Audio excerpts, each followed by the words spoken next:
when little Io tucked a hemanthus into father's left work boot and ran back to her own father's side. My sister Liana murmured a lament beside me. I just watched and thought it a shame that he died dancing, but without his dancing shoes. On Mars, there is not much gravity, so you have to pull the feet to break the neck. They let the loved ones do it. I smell my own stink inside my fry suit. The suit is some kind of nanoplastic and is hot, as its name suggests. It insulates me toe to head. Nothing gets in, nothing gets out, especially not the heat. Worst part is, you can't wipe the sweat from your eyes. Bloody damn stings, as it goes through the headband to puddle at the heels. Not to mention the stink when you piss, which you always do. Gotta take in a load of water through the drink tube. I guess you could be fit with a catheter. We choose the stink. The drillers of my clan chatter some gossip over the comm in my ear as I ride atop the claw drill. I'm alone in this deep tunnel, on a machine built like a titanic metal hand, one that grasps and gnaws at the ground.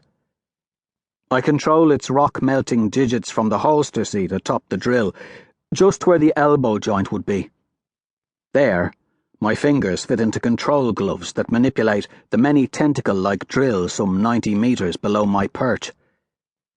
To be a hell diver, they say your fingers must flicker fast as tongues of fire.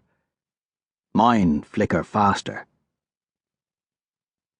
Despite the voices in my ear, I am alone in the deep tunnel. My existence is vibration, the echo of my own breath, and heat so thick and noxious it feels like I'm swaddled in a heavy quilt of hot piss. A new river of sweat breaks through the scarlet sweatband tied around my forehead and slips into my eyes, burning them till they're as red as my rusty hair. I used to reach and try to wipe the sweat away, only to scratch futilely at the faceplate of my fry suit. I still want to.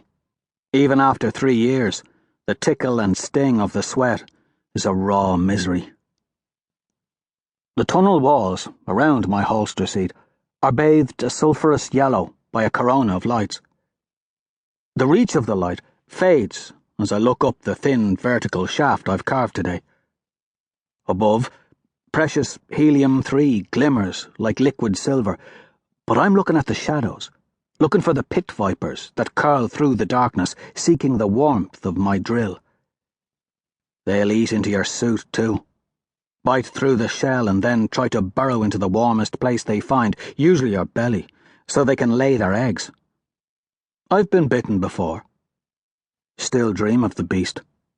Black, like a thick tendril of oil. They can get as wide as a thigh, and as long as 3 men, but it's the babies we fear. They don't know how to ration their poison. Like me, their ancestors came from Earth. Then Mars and the deep tunnels changed them. It is eerie in the deep tunnels. Lonely.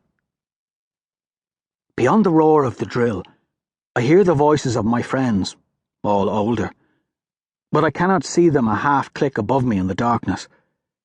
They drill high above, near the mouth of the tunnel that I've carved, descending with hooks and lines to dangle along the sides of the tunnel to get at the small veins of helium-3. They mine with metre-long drills, gobbling up the chaff. The work still requires mad dexterity of foot and hand, but I am the earner in this crew. I am the hell diver. It takes a certain kind, and I'm the youngest anyone can remember. I've been in the mines for 3 years. You start at 13. Old enough to screw, old enough to crew. At least that's what Uncle Nerol said. Except I didn't get married till 6 months back, so I don't know why he said it. Io dances through my thoughts as I peer into my control display and slip the claw drill's fingers around a fresh vein. Io.